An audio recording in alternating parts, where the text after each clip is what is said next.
সামনেই দেখা যাচ্ছে আটলান্টা স্টেডিয়াম। এই আটলান্টা স্টেডিয়াম হচ্ছে আসলে এর নাম আসলে মার্সিডিজ বেঞ্জ স্টেডিয়াম, কিন্তু যেহেতু ফিফা টুর্নামেন্ট এখানে কোনো স্পন্সর বা বিজ্ঞাপনদাতার নাম দেওয়া যায় না।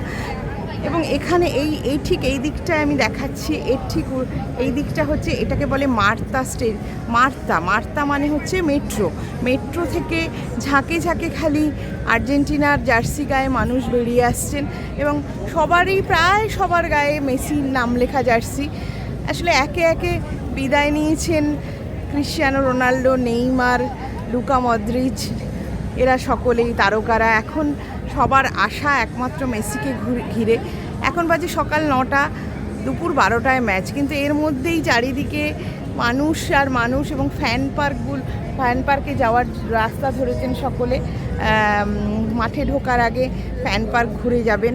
আর এই মার্তা স্টেশনের গায়ে আমি একটু দেখাচ্ছি ইভান হোলিফিল্ডের একটা দারুণ সুন্দর একটা মূর্তি। এবং অনেকেই হয়তো জানেন যে ইভান হোলিফিল্ড আসলে এই জর্জিয়ার আটলান্টার মানুষ।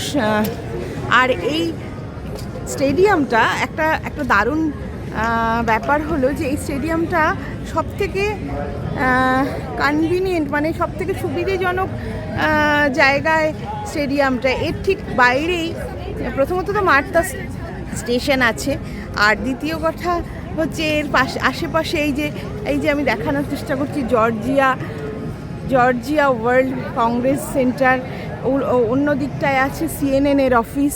মানে এখানে এটা কিন্তু খুব প্রাইম প্লেসে স্টেডিয়ামটা, ফলে মানুষের আসতে যেতে খুব সুবিধে হচ্ছে।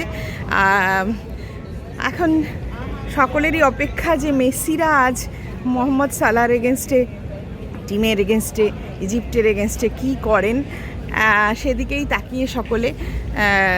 তো আমরাও তাকিয়ে আশা করা যায় মেসিরা থেকে যাবেন, না হলে সত্যিই কিন্তু শেষ পর্যন্ত সব তারকার বিদায়ে খানিকটা হলেও তো মানে একটু বিবর্ণ হবেই এই বিশ্বকাপ।